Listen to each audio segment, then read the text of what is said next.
Pension ഗുണഭോക്താക്കൾ കാത്തിരിക്കുന്ന ആനുകൂല്യ വിതരണവുമായി ബന്ധപ്പെട്ട അറിയിപ്പെത്തി.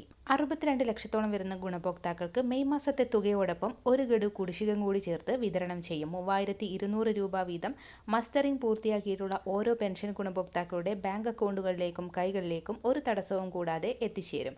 അതുമാത്രമല്ല, പുതിയ സാമ്പത്തിക വർഷം കൂടി ആയതിനാൽ സർക്കാർ മുൻപ് പറഞ്ഞതുപോലെ കുടിശ്ശികയുടെ ഗഡുക്കൾ കൂടി വിതരണം ആരംഭിക്കും. കുടിശ്ശിക പൂർണ്ണമായും നൽകി തീർക്കുകയല്ല, തനത് തുകയോടൊപ്പം ഒരു ഗഡുവായിരിക്കും വിതരണം ചെയ്യുക.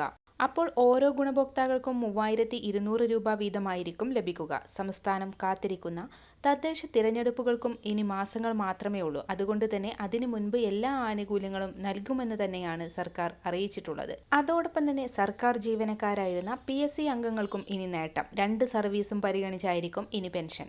സർക്കാർ സർവീസിനൊപ്പം PSC അംഗമെന്ന നിലയിലെ സേവനകാലവും പരിഗണിക്കാൻ ഉത്തരവിറക്കി പൊതുഭരണ വകുപ്പ്. ഇതുമായി ബന്ധപ്പെട്ട ഹൈക്കോടതി നിർദ്ദേശമാണ് പുതിയ ഉത്തരവിന് പിന്നിലെന്ന് സർക്കാർ വ്യക്തമാക്കി. കഴിഞ്ഞ ദിവസമാണ് പൊതുഭരണ വകുപ്പ് ഇത് സംബന്ധിച്ച ഉത്തരവിറക്കിയത്. നേരത്തെ PSC ചെയർമാന്റെയും അംഗങ്ങളുടെയും പെൻഷൻ ഉയർത്തിയതിന് പിന്നാലെയാണ് വീണ്ടും ഇവരുടെ പെൻഷൻ തുകയിൽ വൻ വർധനവ് വരുത്തുന്ന പുതിയ ഉത്തരവ്. സർക്കാർ സർവീസിൽ ഉണ്ടായിരുന്നവർ PSC ചെയർമാനോ അംഗങ്ങളോ ആവുകയാണെങ്കിൽ അവരുടെ സർക്കാർ സർവീസ് കാലയളവിനൊപ്പം PSC അംഗമെന്ന കാലയളവും കൂടി പരിഗണിച്ചുകൊണ്ട് പെൻഷൻ പരിഷ്കരണം നൽകണമെന്നാണ് പുതിയ ഉത്തരവ്.